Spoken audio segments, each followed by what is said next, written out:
Hi, it's Amy from Property Investments UK, and today I'm going to be talking to you about universal credit.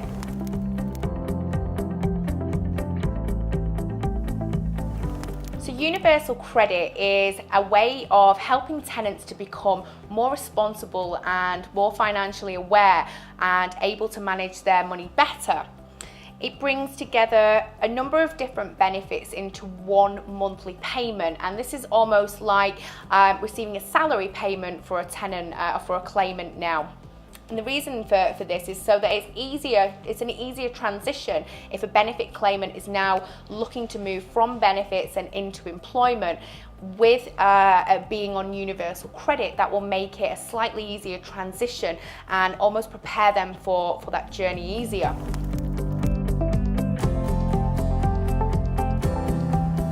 So one of the main things you need to be aware about if your tenant is going to be in receipt of universal credit, and this may be a new tenant that you're considering letting a property to, or it may be one of your existing tenants that you've received notification that they're moving over to universal credit, and what should you do?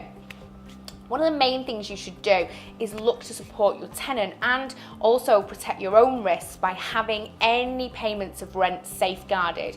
And one of the things I do with my own clients and the people I work with who are encountering universal credit tenants is I recommend them to support the tenant in opening a credit union account. Now, a credit union account is like a jam jar account, and it safeguards a resident's money, a tenant's money into a safety net and away from a normal bank and away from something that can be taken as a charge, and away also that a tenant isn't going to be able to dip in and spend that money. So if you are able to assist your tenant with a credit union account, even if they get this big lump sum of benefit payment and they've got their housing benefit and their council tax benefit and their child benefit and all these different benefits all coming together, you know that your rent is going to be safeguarded and is going to sit in this credit union account, and the credit union themselves are going to pass that payment over to you before the tenant has any opportunity to intercept and maybe spend that. So this is good for you because obviously you know you're always going to get your money, and it's good for the tenant too because it prevents them from getting into any financial difficulties.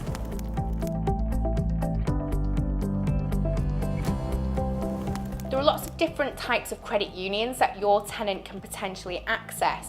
There are credit unions which are localised services, and so you would need to make an appointment, the tenant would need to make an appointment to go down there and open one and to set all of that up. And it's important to note that credit unions are community banking services, so they're usually run by staff by volunteers, and their resources are not always great. So sometimes you might have to spend a bit of time queuing in a credit union, but it definitely is worth it to make sure that that rental payment is going to be safeguarded.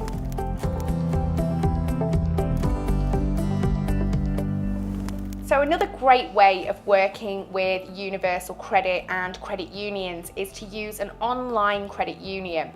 Now, I can recommend an organisation which I've used with success called Tasker Payment Services, and they are an organisation which allows credit union services to happen totally online, which makes things very efficient for you as a landlord when you're working with your sign-up procedures and keeping check of your accounts month to month.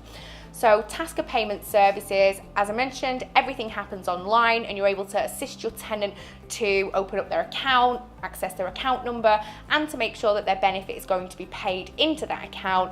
Everything done online at the sign-up appointment. And there's some great customer service that comes back from Tasker too if you ever have any issues with your payments.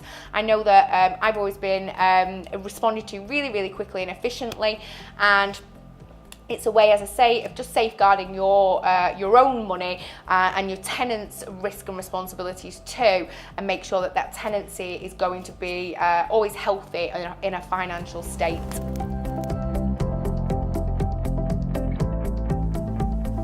So one thing to be aware of with universal credit is it's not dealt with by a local authority or a council as you may be used to with local housing allowance.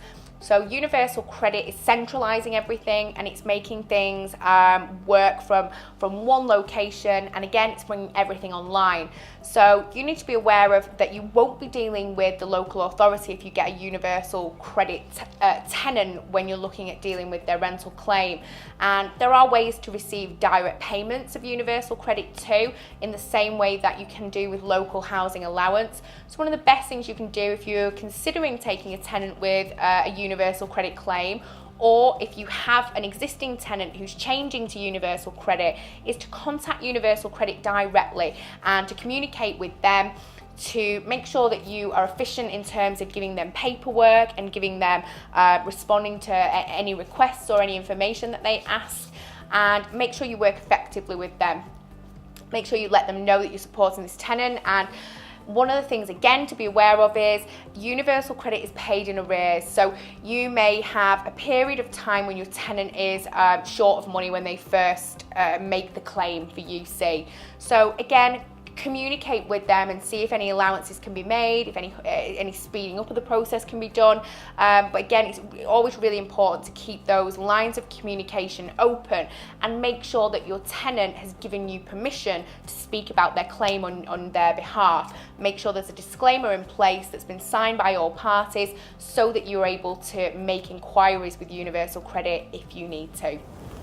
Thank you for watching this video. If you like this content and you'd like to join our free online property training course, we've got a link for it on this page. And in there we cover a range of different property strategies to help you get started, either building a long-term property portfolio or creating a cash-flowing property business. We also look at ways to increase your return on investment with any of the properties you're maybe considering. And we also have a couple of cheat sheets and downloadable documents in there as well. Simply click on the link to join the free training course today.